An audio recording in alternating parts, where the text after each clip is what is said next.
Here's a thought. What if fear could be a tool rather than a limitation?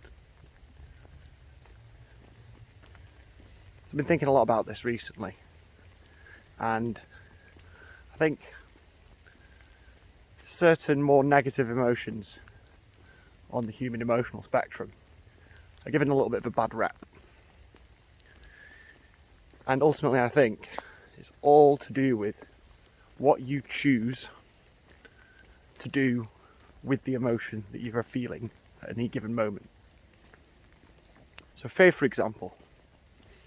When you're in a state of fear, there's two things that you can do. You can avoid the fear, or you can face the fear. When you avoid the fear, you don't really deal with anything. What you do is you create a state of anxiety, where the fear is maybe not at the forefront of your mind, but constantly lingering and manifests itself in certain situations. What happens when you face fear is you manifest bravery and you confront that of which you are scared. And you learn how to deal with the concerns that you have about a given situation. You learn how to mitigate those risks that are making you fearful, and you make a decision to continue to do in spite of your fear. It's a mastery of those emotions and a channeling of those emotions in a positive manner. So fear is not something to be feared. Fear is something to be recognised, understood, and then channeled through bravery to allow you to overcome it. Now the thing with being brave, if you're not scared in the first place, you can't be brave. Bravery necessarily, courage necessarily requires fear. Otherwise it is fearlessness. And fearlessness is often a manifestation of short-sightedness. To be fearless about things can sometimes mean that you are simply unaware of the potential threat, the potential risk, the potential danger. So fear is a good thing in many cases. Evolutionary speaking, it keeps us aware of the threats to us. But again, fear is only really useful if it's being channeled in that positive manner. If you can use your intellect to identify why you are fearful of a certain situation, what is the risk that you are concerned about, and then be courageous enough to attempt to mitigate that and to learn how to function in spite of that.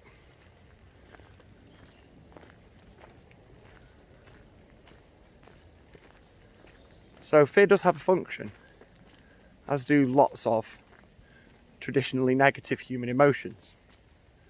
Another negative force that I think has a very important use. And sorry, just trying to make sure you can still see me. And I suspect I'm probably going to be lambasted for suggesting this. But evil has a purpose. And I don't think evil is something that will ever be entirely eliminated from the universe. That's not because I believe in some sort of moral relativism, but that I believe that evil is a good signpost, like fear, about the things that you don't want, the things that you would prefer not to have. And evil, like fear, is only useful when it is being confronted, when it is being resisted, when it is being neutralized by hope and faith and love. This is the true essence of what the alchemists called transmutation. This is the true essence of what it means to be a wholly empowered being. To be fearful and courageous because you can't have one without the other. To be good in the presence of the evil, the potential for evil that you have within you.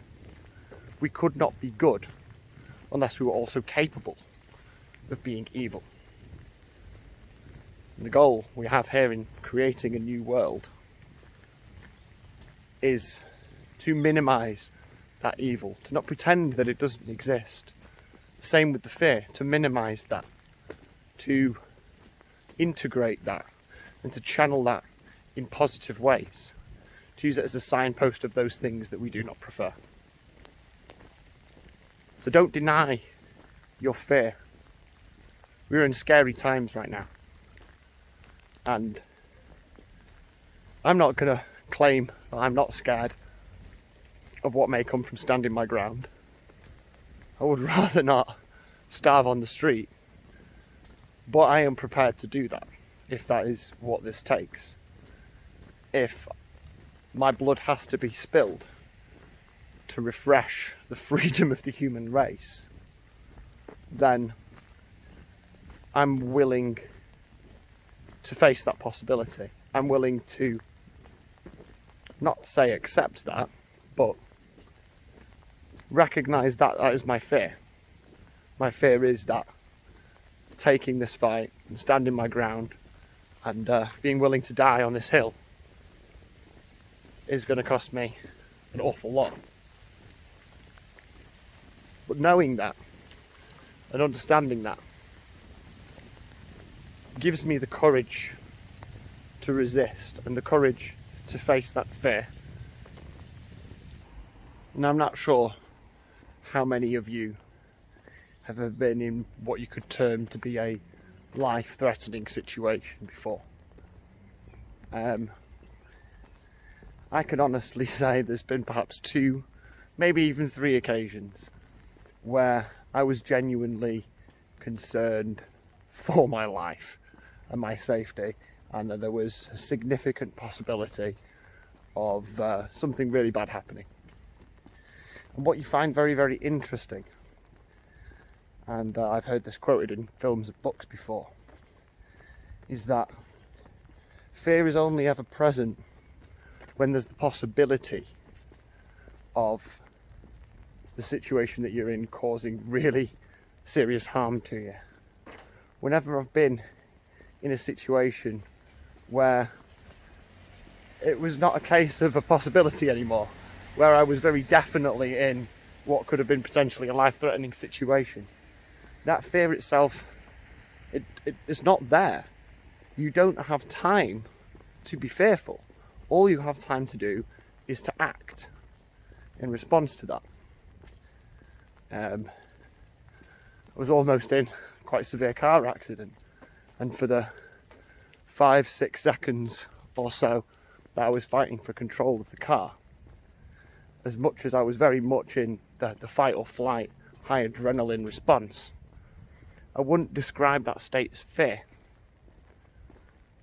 Another example is I've been jumped and beaten up by gangs of lads before, and in that moment where I felt like I was quite literally fighting for my life, I didn't have time to be scared. I didn't have time to be fearful. All I had time to do was respond to the situation as it was unfolding. Just last year, I had to rescue a drowning young man from one of the local rivers, River Mersey. And again, when I was in the water swimming towards him to try and rescue him, I was extremely aware of the fact that when I got to him, there was a not insignificant chance that he may attempt to drown me in an effort to save himself. And again, in that moment, when I was dealing with that threat, then the fear was not manifest. Fear does not manifest in situations of actual danger. Fear manifests in situations of imagined danger.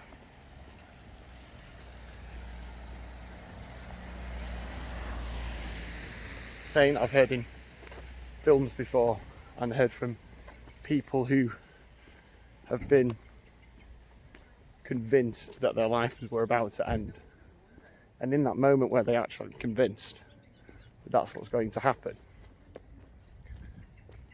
they've described their fear completely leaving them and them being at peace and them being accepting of it. And the adage goes that fear is the partner of possibility and calm is the shepherd of certainty. So in order to manifest your fear, you have to first accept the risk, and you've got to come to terms with what might happen and then be prepared to deal with what does happen in the moment. Thank you very much for watching, if indeed you still are. If you like the content, don't forget to like, subscribe, thumbs up, notification bell, all that nonsense. Follow me on Odyssey. Take care, guys. Don't forget to stay free, think free, and always act free. See you next time.